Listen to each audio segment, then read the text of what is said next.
주님께서 여러분과 함께 또한 사제의 영과 함께 루카가 전한 거룩한 복음입니다. 주님 영광 받으소서. 그때 예수님께서 제자들에게 말씀하셨다. 너희는 허리에 띠를 메고 등불을 켜놓고 있어라. 혼인잔치에서 돌아오는 주인이 도착하여 문을 두드리면 곧바로 열어주려고 기다리는 사람처럼 되어라. 행복하여라. 주인이 와서 볼 때 깨어있는 종들. 내가 진실로 너희에게 말한다. 그 주인은 띠를 메고 그들을 식탁에 앉게 한 다음 그들 곁으로 가서 시중을 들 것이다. 주인이 밤중에 오든 새벽에 오든 종들의 그러한 모습을 보게 되면 그 종들은 행복하다. 주님의 말씀입니다. 그리스도님 찬미합니다.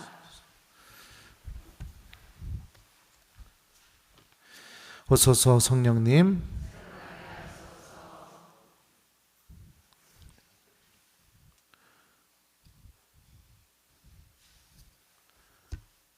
됐습니다. 예. 행복하여라. 주인이 와서 볼 때 깨어있는 종들. 안녕하세요. 예, 오늘 예수님이 우리에게 깨어있는 삶을 살으라고 말씀하십니다. 이 깨어있다라는 이 그리스말을 뜻을 보면 경계하다, 방심하지 않다, 살아있다 이런 의미들을 갖고 있어요. 그러니까 경계하고 있고 방심하지 않고 있다는 것은 무엇을 의미하죠? 예, 계속 주시하고 의식하고 있다는 것을 의미합니다. 그죠? 예. 예를 들어서 어떤 걸 예로 들어줄까? 여기에 어떤 사람이 흉기를 들고 서 있다고 생각해 봐요. 그러면은 여러분 어떻게 할 겁니까? 1번 계속 쳐다본다. 그리고 경찰에 신고하고 경찰이 올 때까지 계속 쳐다본다. 2번 그러든지 말든지 그냥 아무 상관없이 가만히 있는다. 몇 번이에요? 네, 그렇죠. 이게 깨어 있는 거예요. 네. 어떤 대상이나 어떤 사실을 내가 계속해서 내 머릿속에서 잊지 않고 있는 상태, 그게 깨어 있는 거죠. 그리고 우리가 이런 마음가짐으로 이 예수님과의 다시 만남, 재림을 준비하게 될 때 우리에게 어떤 일이 벌어지게 되느냐? 행복하여라. 주인이 와서 볼 때 깨어있는 종들. 내가 진실로 너희에게 말한다. 그 주인은 띠를 메고 그들을 식탁에 앉게 한 다음 그들 곁으로 가서 시중을 들 것이다. 이렇게 예수님이 말씀하셔요. 그러니까 어떤 일이 벌어져요? 주인이 종을 섬기는 그런 일들이 벌어지게 되죠. 주인이 종을 섬긴다는 것은 말이 안 되는 일이죠. 하지만 사랑하게 될 때는 주인이 종을 섬기는 일도 벌어지게 됩니다. 사랑하게 되니까. 주인과 종의 관계가 그 벽이 허물어지기 때문에 그렇죠.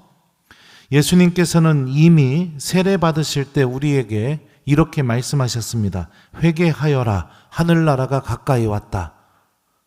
그리고 우리는 이 주님의 말씀에 따라서 하느님 나라를 준비하면서 살아가고 있습니다. 우리가 하느님 나라에 대해서 끊임없이 잊지 않고 기억하면서 살아간다면 우리들의 삶은 깨어있는 삶이 될 것입니다. 내가 주님께서 주시는 그 영원한 생명의 주인공이 되기 위해 그 생각이 잊혀지지 않고 계속해서 내 머릿속에 있기 때문에 기도하는 삶이 나에게 자리를 잡게 될 것이고, 잘못한 일이 있으면 고해성사도 자주 보는 일이 벌어지게 되겠죠. 미사도 아주 중요해지게 될 겁니다.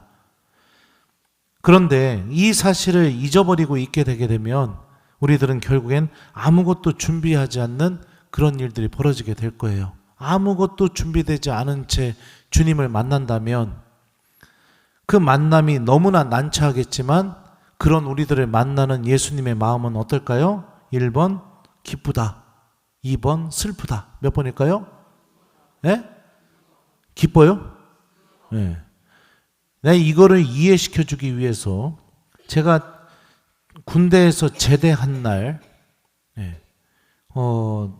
제가 강원도 고성에서 근무를 했거든요. 그래서 제대한 날 이제 아침부터 일찍 가려고 했는데 제가 군중 신부님 운전을 해줬었거든요. 근데 군중 신부님이 성당 일 뭐 이렇게 좀 시키시고 해갖고 늦게 출발을 하게 됐어요.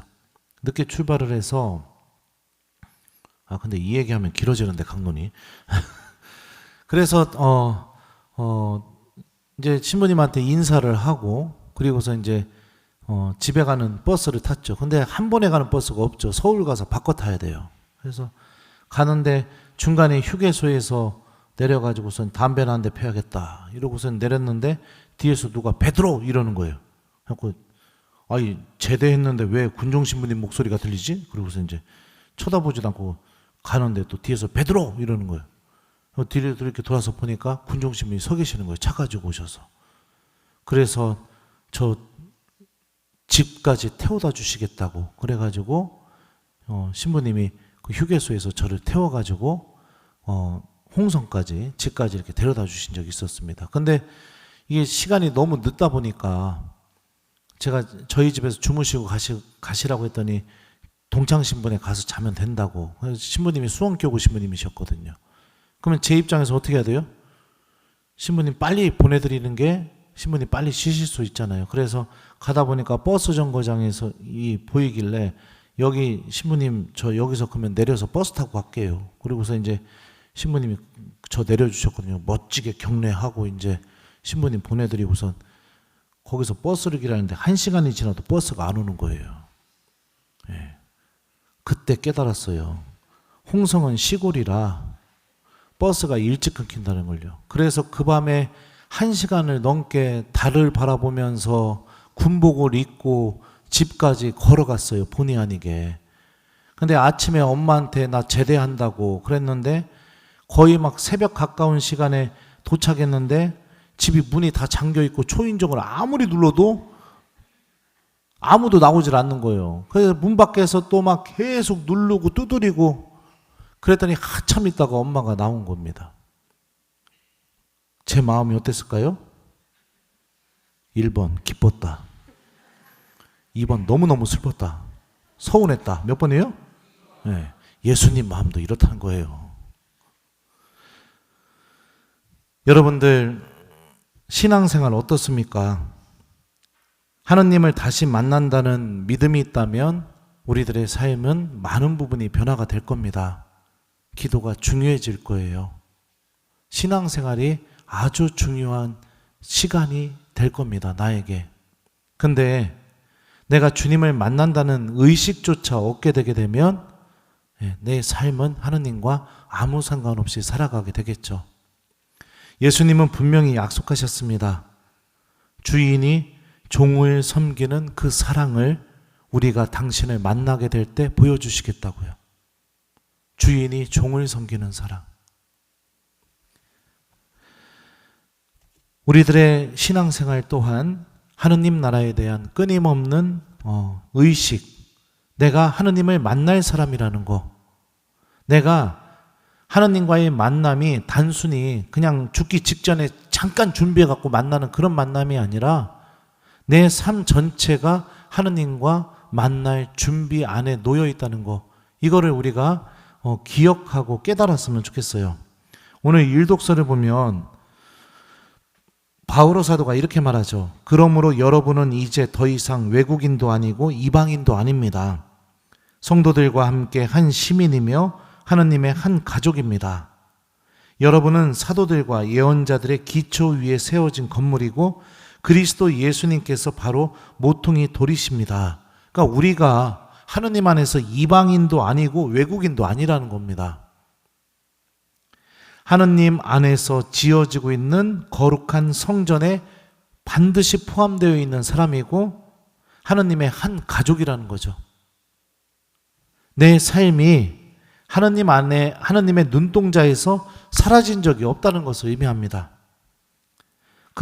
이 사실을 기억하면서 우리가 하느님을 만날 준비를 하나씩 하나씩 해나간다면 주님을 만나는 그 순간이 나에게 정말 기쁨과 하느님의 넘치는 사랑을 체험하는 세상에서 가장 기쁜 순간이 될 겁니다. 근데 하나님과의 만남이 하나도 준비가 안 돼 있다면 여전히 내 삶은 변화도 없고 여전히 내 삶은 기도도 존재하지 않고 있고 여전히 내 삶은 하나님께 마음을 다해서 용서 청하는 것도 없고 주님의 말씀도 내 삶 안에서 이루어진 적도 없고 내가 그렇게 삶을 살다가 주님을 마치게 된다면 그 만남이 얼마나 불안하고 난처하고 그리고 그 만남이 얼마나 두렵겠습니까? 천국은 지금 이 순간부터 내가 어떻게 사느냐에 따라서 결정됩니다. 내가 어떤 모습으로 하느님 안에서 살아가느냐, 그 마음가짐 안에서부터 하느님 나라는 시작되고 있습니다. 우리들의 신앙생활이 오늘 복음에 등장하는 주인을 기다리는 종처럼 하루하루 하느님과의 만남을 준비하면서 성실하게 기도하고 미사를 사랑하고 고해성사를 사랑하고 하느님 말씀을 사랑하는 그런 삶을 통해 하느님께서 마련하신 이 큰 사랑, 나를 엄청나게 사랑하시는 그 사랑을 체험하는 그 은총이 우리들에게 주어졌으면 좋겠습니다. 예전에 제가 독일에서 그 독일말을 배우고 이태리에 돌아가서 공부를 하다가 이제 방학 때가 됐을 때 그 독일에서 지냈던 수녀님들한테 제가 찾아간다고 놀러 가겠다고 이렇게 전화를 한 적이 있었습니다. 그리고 그 수녀님들 만나려고 이태리에서 제 나름대로는 수녀님들이 좋아할 거 막 잔뜩 사가지고 가방에 넣어서 갔어요. 갔더니 수녀님들이 너무 반갑게 맞이해 주는 거예요. 그리고 나서 밥을 먹으려고 딱 앉았더니 평상시에 제가 거기 독일에서 지내면서 좋아했던 음식들만 수녀님들이 쫙 깔아놓은 겁니다. 내가 수녀님들에게 사랑받고 있다는 걸 그 순간 느껴가지고 얼마나 기뻤나 몰라요. 예. 그러니까 뭐라도 막 더해주고 싶은 마음이 막 드는 겁니다. 우리가 죽어서 하느님 만날 때도 이런 사랑이 체험되는 만남이 됐으면 좋겠습니다. 주님께서는 여러분들을 사랑하고 있다는 것을 많이 준비하셔서 여러분들이 기다리고 있을 겁니다. 그러니 우리들도 항상 깨어서 예수님과의 만남을 잘 준비하는 신앙인으로 하루하루 성실하게 살아갔으면 좋겠습니다. 숙제드려요. 오늘 숙제는 여러분들 저녁 기도는 다 하셨을 것이고, 그죠? 저녁 미사는 숙제 주기가 참 뭐합니다. 주무시기 전에 복음 말씀 한번 읽으시고 하느님 말씀 가슴속에 담으면서 성호경 긋고 내가 잠자기 전에 이렇게 하느님 말씀과 함께 잠자리에 들기, 요거를 숙제로 드립니다. 항상 하느님을 기억하고 잊지 않는 신앙인으로 살아갔으면 좋겠어요. 행복하여라. 주인이 와서 볼 때 깨어있는 종들. 아멘.